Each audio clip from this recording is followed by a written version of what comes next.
What's going on, everybody? It's your boy Hayseuss, and today I'm going to do my top 5 reality shows.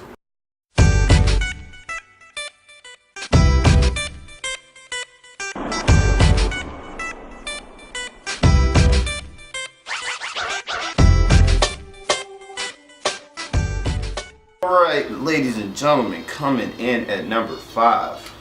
My number 5 is College Hill. For those of you that grew up in the same era that I grew up in, which, you know, late 2000s, mid 2000s, they had a show called College Hill on BET. It basically went into really showing you the historical black colleges that are around America. I think my favorite one overall has to be Virgin Islands, of course, with Vanessa, Chinky, and everybody else that was in that season. Hey, they were probably the most entertaining season of College Hill. They tried Atlanta, they tried everywhere else, but VI sticks out the most. Of course, that lovely, not really a lovely fight, but that memorable fight that, you know, took place, and, you know, somebody ended up bloody and somebody got hit by a shoe. But, you know, it made the show that much better, even though somebody went home afterwards. But I think College Hill was a very underrated show. Of course, it had competition like The Real World, which doesn't really matter as far as The Real World goes. That's MTV, that's their product. They're not even on the list. But College Hill, you're my number 5. Number 4. My number 4 is The Surreal Life. Surreal Life came on VH1 early, like in the early 2000s, which really told you about a lot of your childhood celebrities that basically disappeared off the face of the earth. Around that time, what y'all gotta remember, Wikipedia was not around to really have you out there researching, you know, your favorite actor and try to figure out what they're up to. A lot of them, I thought a lot of them were dead. And to be perfectly honest with you, it was refreshing to see a lot of childhood celebrities come back and do a fun little show. I mean, what was so interesting about it was that, you know, they were doing a lot of game shows. They were really determining, you know, who could get eliminated from the show. It was very interesting, and it was a lot of random people and a lot of the cast that made the show that much better. But Surreal Life is going to have to be number 4 because Surreal Life actually threw off a lot of spin-off shows, which we ended up loving later on in, you know, the VH1 series of reality shows. So Surreal Life, you're gonna have to be number 4. Number 3. My number 3 gotta be Catfish. And Catfish, I got a love-hate relationship with Catfish. Honestly, I like Catfish just for the simple fact that it's a real life situation. I mean, even to this day, with so much internet, so many cameras, so many ways to figure out if somebody's really who they are, what they say they are, people still get tricked like that, and it's funny.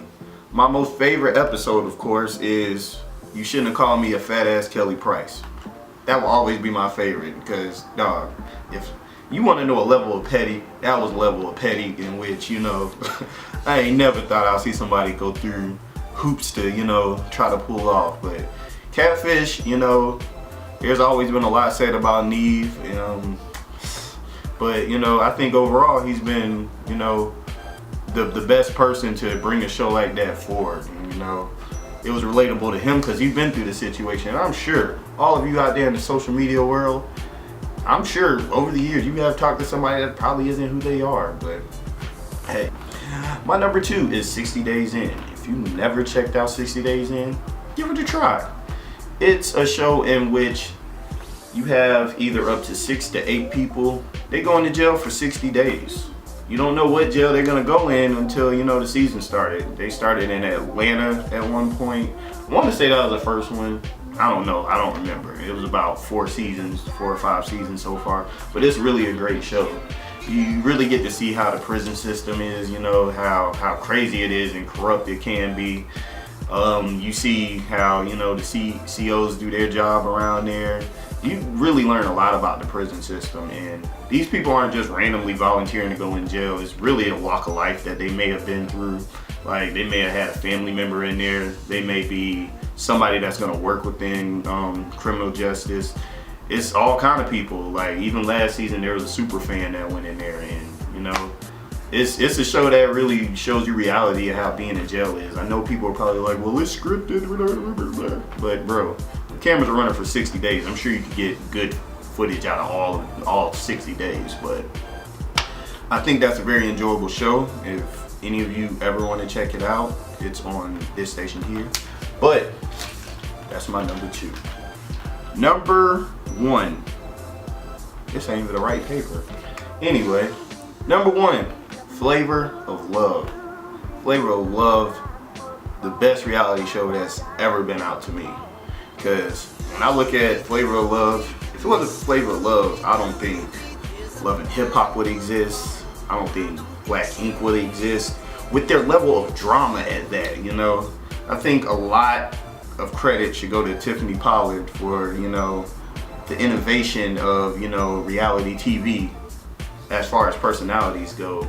Flavor Flav, of course, Flavor Flav, a legend as far as the hip hop game goes. I think Flavor Flav did a great job. He knocked it out the park with this show. It's like, you look at Flavor Flav, you know he ugly as hell, but you know, same time the guy is funny and he was entertaining, and you know, as a hype man, I think that role fit so perfect. You were introduced to just so many females that, you know, you may still hear about, you know. You got Hoops, you got Delicious, of course you got New York, and I hear one of them like still like on a recent show. I forgot what her name is. I think it's Shay or something like that. But you know, it's good that, you know, that show was around when it was around. That's when drama seemed like it went a little more hand in hand. Nowadays it seems like reality shows are out for the clicks, and you know, just to get people to, you know, give it a hit.